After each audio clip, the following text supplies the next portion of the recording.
Hetimet tregojnë se ky grup ka porositur kokain, heroin dhe marihuan nga Amerika e Jugut, Irani dhe Turqia. E aty sipas prokurorisë, substancat përziheshin me sodë bikarbonati për të rritur peshën, pastaj paketoheshin sërish në makineri me presion dhe përgatiteshin për transport. Mbi 500 polic u angazhuar në aksionin e parë që nisi në operacionin që më pas u zgjerua dhe u titullua Qielli i hapur.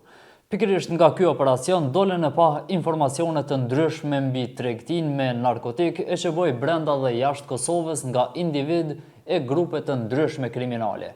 Nga ky aksion i zhvilluar disa radhazi nga hetimet e vazhduara prej vitesh, së fundmi u arrestuan edhe 7 persona të dyshimt. Me arrestimin e 7 personave të tjerë, numri personave tani më qëndron prapa grilave janë gjithsej 29.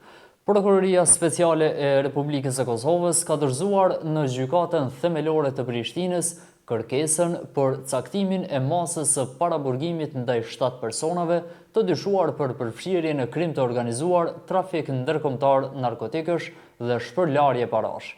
Të arrestuarit në këtë rast janë Astrid Kazmi, Argjend Qupevaj, Arben Qupevaj, Albin Qupevaj, Fatmir Mujaj, Visar Muriqi dhe Ekrem Bajrami. E 5 nga këta persona kanë në përënësit e tyre edhe biznese të ndryshme.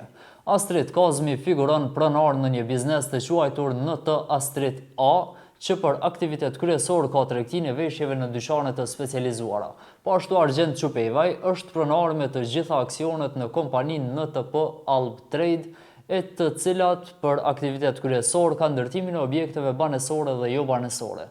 Arben Qupevaj është pronari i kompanisë Eurostone SHPK, që për aktivitet kryesor ka nxjerrjen e gurit dekorativ dhe ndërtimin e gurit gelqëror, shkumcit dhe kjo kompani kryen edhe aktivitetin e ndërtimit dhe shtrimin e rrugëve dhe autostradave. Ndërkaq Albin Qupevaj ka 100% të aksioneve në kompaninë Eustones Group, e cila bën tregtinë me shumicë të metaleve dhe mineraleve dhe tregtimin e veturave dhe automjeteve me fuqi motorike të vogël. Ekrem Bajrami ka përgjysmë aksione tek hotelit Bottega, ku figuron të ketë 50.000 euro kapital. Këta persona u arrestuan gjatë një aksioni të madh policor të zhvilluar të mërkuren i njohur si Qielli i Thyer.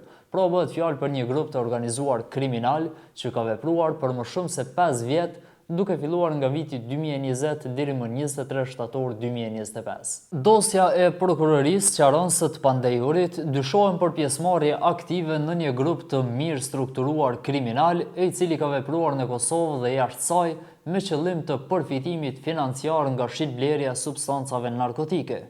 Hetimet tregojnë se ky grup ka porositur kokain, heroin dhe marihuan nga Amerika e Jugut, Irani dhe Turqia.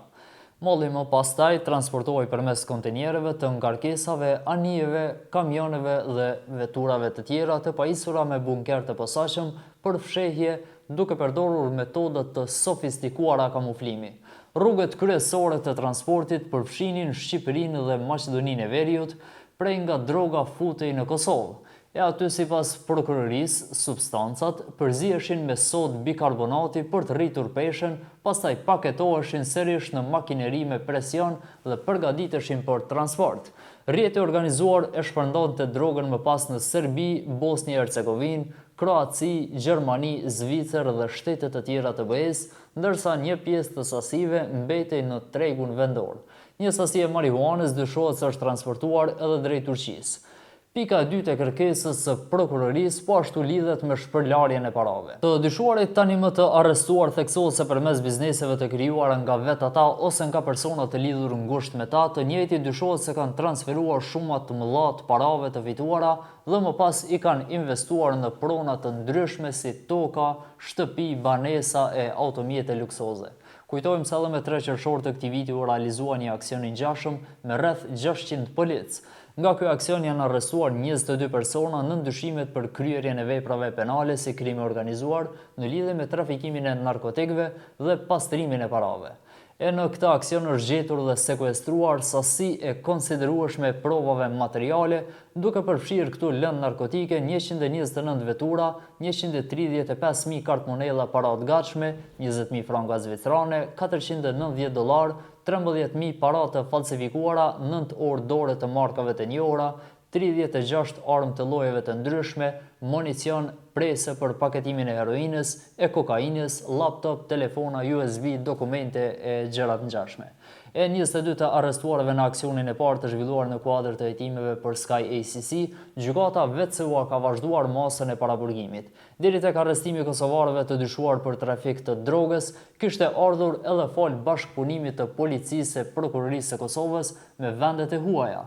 Duhet përmendur faktin se gjatë viteve 2024-25 ka pranuar një pjesë të transkriptave të përgjimeve të Sky ACC të siguruar nga Franca përmes Europolit dhe Belgjikës. Këto raporte janë siguruar përmes bashkëpunimit e Kosovës me Europolin dhe bashkëpunimin juridik ndërkombëtar me Francën.